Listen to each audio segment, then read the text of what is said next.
شرمیلا فاروقی صاحبہ، اب بات یہ ہے کہ بجلی کے یونٹ میں بھی اضافہ ہو گیا، مبینہ طور پہ پیٹرول بھی بڑھنے والی ہے، اور جس قسم کا یہ منی بجٹ آیا ہے اس کا بوجھ پڑے گا پبلک کے اوپر۔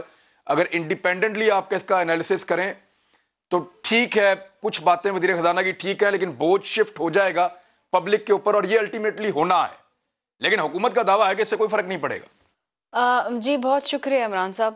دیکھیے بات یہ ہے کہ پی ٹی آئی والے جس ڈٹائی کے ساتھ جھوٹ بولتے ہیں اور جس ڈٹائی کے ساتھ وہ عوام کو بیوقوف بناتے ہیں، اس کی مثال آپ ہیں۔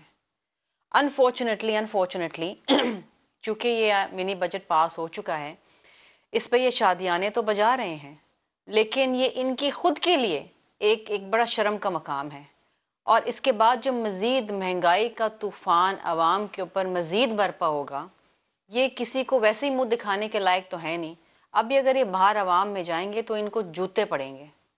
بات یہ ہے کہ جس تیزی سے اس حکومت کے اندر بجلی کی نرخوں میں اضافہ ہوا ہے، گیس کی نرخوں میں اضافہ ہوا ہے، کھانے پینے کی اشیاء کے اندر اضافہ ہوا ہے، پاکستان کی تاریخ میں آج تک اتنا اضافہ نہیں ہوا ہے۔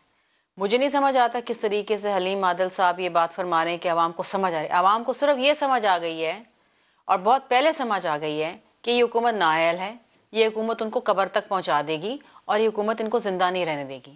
ان کو یہ سمجھ آ گئی ہے، اور اگلی الیکشن میں آپ ان کا حال دیکھیے گا کہ جو عوام ان کا حال کرے گی نا، یہ اب ان کی ضمانتیں ضبط ہونے والی ہیں۔ مجھے سمجھ نہیں آتا کہ کس منہ کے ساتھ اور کس جسے کہتے ہیں نا، ایک انسان کے دل میں کوئی ملامت ہوتی ہے، کوئی شرم ہوتی ہے، کوئی حیا ہوتی ہے، کہ آپ کس طریقے سے بیٹھ کے ایون اس کو ڈیفینڈ کر سکتے ہیں۔ How can you even defend دس؟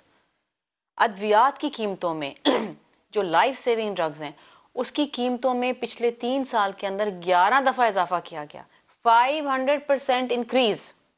اس ملک میں ہر انسان غریب ہو گیا ہے، ہر شخص غریب ہو گیا ہے، ہر کسی کی پرچیزنگ پاور ختم ہو گئی، ماں سوائے اس ملک کے وزیر اعظم کی، جن کے ٹیکس کے گوشواروں میں 5800% اضافہ ہوا ہے۔ باقی سب آپ اٹھا کے دیکھ لیں، ہر کسی، آپ میڈیا انڈسٹری اٹھا لیں، آپ مینوفیکچرنگ انڈسٹری اٹھا لیں، آپ کسان زراعت اٹھا لیں، ہر چیز میں نقصان ہے۔ آج آپ کو جو یوریا ہے وہ دستیاب نہیں ہے، آپ کو فرٹیلائزر دستیاب نہیں ہے، بلیک میں مل رہا ہے، آپ نے مزید بیجوں کے اوپر جو ہے وہ ٹیکس لگا دیا ہے، آپ نے دودھ کے اوپر ٹیکس لگا دیا، آپ نے دہی کے اوپر ٹیکس لگا دیا ہے۔ آئی ڈونٹ انڈرسٹینڈ کس طریقے سے یہ ملک فنکشن کرے گا۔ یہ وہ ملک تھا جو 60% جس کی جی ڈی پی کی کنٹریبیوشن ایگریکلچر زراعت سے آتی تھی۔ ہم ایکسپورٹ کرتے تھے گندم، چینی ہم ایکسپورٹ کرتے تھے، پام آئل ہم ایکسپورٹ کرتے، وی آر امپورٹنگ۔